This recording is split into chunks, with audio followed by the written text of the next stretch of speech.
Max Verstappen did not win the Nürburgring 24 hours, but that is not the part Red Bull should be worried about. The public result was simple. His Mercedes AMG GT3 lost a possible win after a late driveshaft failure, but the hidden consequence was more uncomfortable. For one weekend, Max stepped outside Formula One, outside Red Bull, outside the RB22 debate, and still looked sharp. That matters because Red Bull's recent problem has not sounded like a Max problem. It has sounded like a car problem. After Miami, Laurent Mekies admitted Red Bull had a straight-line performance deficit. Max had started near the front, but the race did not turn into a victory fight. And that is the tension. When Max is inside the Red Bull, the conversation becomes complicated.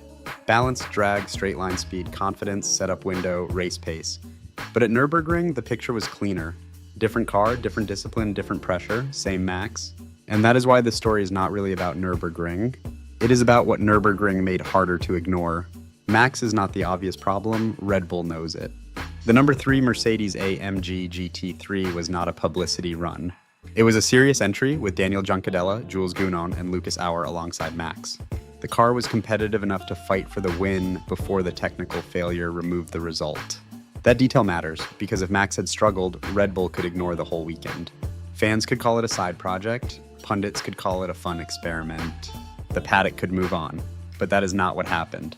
Max did not need the trophy to make the point. The pace had already done that, the entry had already become credible. And once that happened, the comparison followed him back to Formula One. Picture the contrast. At Nürburgring, Max is in a GT3 car, fighting traffic, dealing with one of the most demanding tracks in motorsport. No Formula One setup sheet, no Red Bull political noise. No long explanation about why the car is hard to place in a corner, just the driver, the car, the traffic, and the risk. And in that environment, he still looked like Max Verstappen. That is what creates pressure. Not because it proves Red Bull is finished. It does not. Not because it proves Max is leaving. It does not, but because it gives fans a cleaner reference point. When the driver still looks complete, the attention turns back to the machine around him. That is the problem for Red Bull. A great driver can hide a weak point for a while. He can drag a result out of a narrow car. He can make a difficult weekend look less damaging. He can turn fifth into damage limitation. But the better the driver is, the more dangerous that becomes for the team. Because eventually his level stops protecting the car. It starts exposing it. Miami already gave Red Bull that warning. Mekies called the weekend a step forward, but also admitted the pace was not there to fight for victory. That is not a small detail. That is Red Bull saying progress exists, but the ceiling is still not high enough. And when Max Verstappen is your driver, progress is not the standard. A winning platform is. Now the timing gets worse. Max comes back from Nürburgring and immediately heads toward Canada. And Canada is not a quiet reset, it is a sprint weekend. That means less time to solve the car, less practice, less adjustment, less room to slowly work the setup into a comfortable window. If Red Bull has straight line issues, Canada can show it. If the car lacks confidence under braking, Canada can show it. If Max has to compensate again, Canada can show that too. So the question is no longer whether Max still has the edge. Nürburgring helped answer that. The question is whether Red Bull can still give that edge a car worthy of it. That is where the pattern becomes important. Because this is not only about one race, one failure, or one difficult Red Bull weekend. It is about how Formula One treats risk depending on the driver carrying it. When Max goes to Nürburgring, the risk looks like freedom. He is already a proven champion, his status is secure. If he takes on a GT3 challenge, the public reads it as hunger, a driver who still wants more, a driver who still wants to test himself outside the protected world of Formula One. But when a younger driver is linked to the same kind of challenge, the calculation changes. The dream becomes a management question. The risk becomes a team decision. The driver may see opportunity. The team sees exposure. That does not prove fear, it proves caution. And in Formula One, caution is often the language of control. That is why Red Bull should pay attention to the comparison. Max is not a young project waiting for permission. He is not being shaped into a future star. He is already the reference point, and that makes Red Bull responsibility different. Mercedes can protect a young driver from risk and call it development. Red Bull cannot protect itself from Max performance and call it patience. Because Max has already delivered the championships, he has already given Red Bull dominance, he has already proven what happens when the car is good enough. So if the results now become harder, the pressure does not naturally fall on Max first, it falls on the people responsible for giving him the tool. That is the hidden shift. For years, Max was the reason Red Bull looked untouchable. Now his level can become the reason Red Bull looks exposed. The same strength that once protected the team can start turning against the team narrative, because every time Max drags something out of the car, people ask why he had to drag it out at all. Every time he saves a weekend, people ask what the weekend would have looked like without him. Every time the team says it is making progress, people measure that progress against a driver who is not interested in being competitive enough. Max is not chasing respect, he already has it. He is chasing a car that makes winning feel possible again. That is the difference between a normal driver problem and a Red Bull problem. A normal driver problem is internal: confidence, form, mistakes, adaptation. But this is external: efficiency, balance, straight line speed, consistency, development direction, and those are team responsibilities. That is why Nürburgring matters even without the win. It did not create a new Max, it reminded everyone of the old one. The Max who attacks, the Max who commits. The Max who does not need a perfect story around him to look serious. And once that reminder exists, Red Bull cannot easily ask the audience to believe the driver is the question. The question has moved. It is now about whether Red Bull can still build around him at the level his career demands. This is where Canada becomes more than the next race. It becomes the first public answer. A sprint weekend gives Red Bull less time to hide. If the car is close, Max can make it look dangerous quickly. But if the car is still narrow, still inefficient, still difficult to trust, that will show quickly too. And that is the part Red Bull knows. Max does not need to say anything dramatic. He does not need to create a headline. He only needs to keep driving at a level that makes the problem visible. Because once the driver stops looking like the weakness, every weakness around him becomes easier to see. And this is why the ending cannot be about a simple prediction. It is too easy to turn this into a fake transfer story.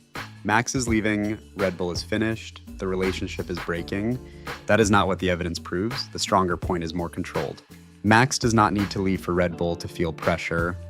He only needs to keep showing that he is still operating at a level the car has to match.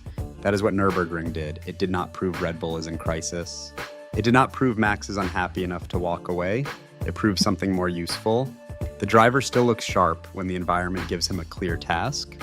And that means Red Bull cannot afford to make the car the complicated part of the story for too long. Because with Max, the standard is different.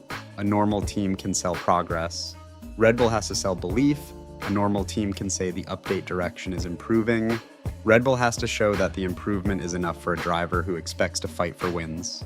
That is the difference, and Canada is where that difference becomes visible.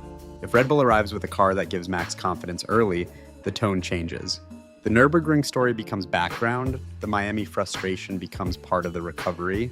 The team can say the direction is working, but if Canada becomes another weekend where Max has to overdrive, defend, compensate, and explain, then the pressure becomes harder to contain. Because the question will not be whether Max is still good enough. The question will be why Red Bull still needs him to cover so much. That is the danger of having a driver this strong. When the car is great, he makes the team look untouchable. When the car is limited, he makes the limitation impossible to ignore. That is why Max is not the problem, he is the measurement. And once a driver becomes the measurement, every weakness around him gets judged faster. The straight line deficit is not just a technical phrase, it becomes a race consequence. The narrow setup window is not just an engineering problem, it becomes a Max Verstappen problem only because he is the one forced to drive around it. The lack of consistency is not just a data point. It becomes the reason a champion has to spend a Grand Prix weekend extracting instead of attacking.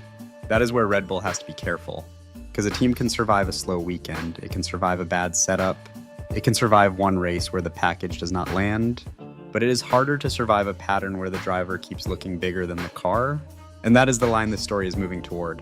Nürburgring gave Red Bull a reminder, Miami gave Red Bull a warning, Canada gives Red Bull a test, the reminder was that Max still has the edge.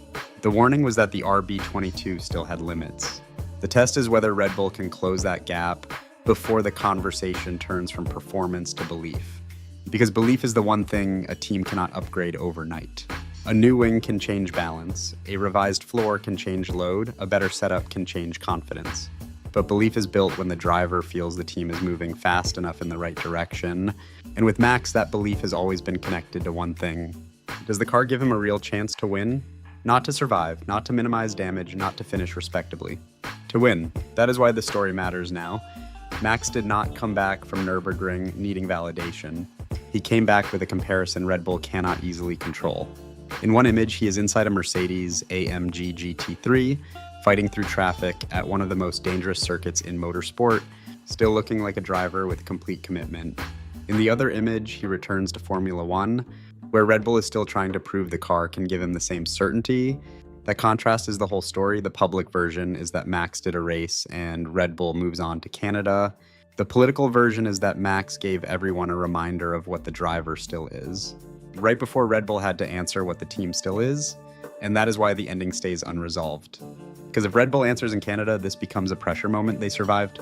But if Red Bull does not answer, Nürburgring will start to look different.